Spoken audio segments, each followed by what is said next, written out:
बुजुर्ग भी कहते थे, ऋषि मुनि भी कहते थे कि 33% इंसान धर्म से, 33% कर्म से और 33% दान पुण्य से। ये 33 करके 99 होता है।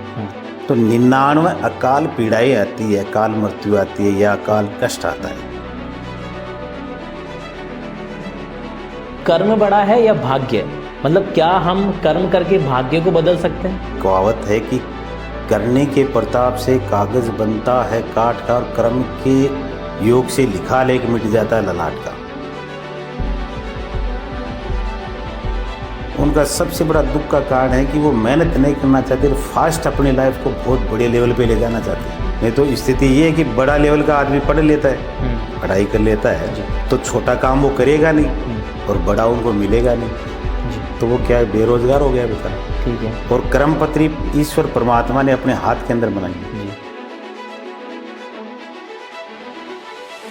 अब देखो ग्रह की स्थिति पर अपन बात करते हैं तो सूर्य शनि पिता पुत्र है, लेकिन है आपस में शत्रु। गुरु शुक्र भाई है दोनों, लेकिन है शत्रु। सूर्य शनि साथ में हो गए तो पिता पुत्र है, लेकिन पिता और बेटे की बनेगी नहीं, उनके विचार आपस में नेगेटिव रहेंगे एक दूसरे के प्रति।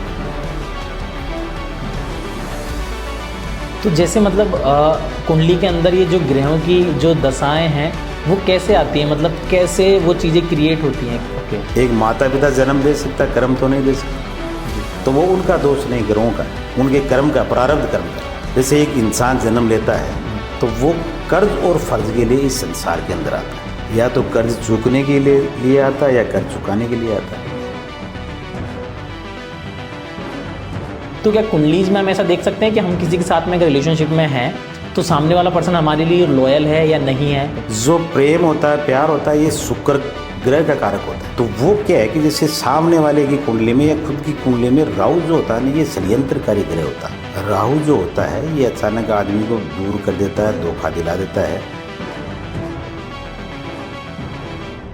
बट मुझे शादी उसी से करनी है, तो अब इसके अंदर मैं क्या कर सकता हूँ अगर मुझे उससे शादी करनी? ये आपकी जिद है कि मैं इससे हाँ, मुझे उससे शादी करनी। वो भी कह रही है मैं आपसे शादी करूँ जी। कि दो आत्माओं का मेल जो होता है परमात्मा गॉड गिफ्ट होता है। नहीं, कई बार देखने को सुनने को नहीं मिलता कि पत्नी ने पति को मार दी, से तभी कहते थे भाई मंगलिक से शादी मत करो। मंगल जो है आग का है, वैसे ग्रह में इनको सेनापति का रूप दिया गया है। ओके। और सूर्य को राजा का रूप दिया गया है और शनि को दंडाधिकार का रूप दिया गया है।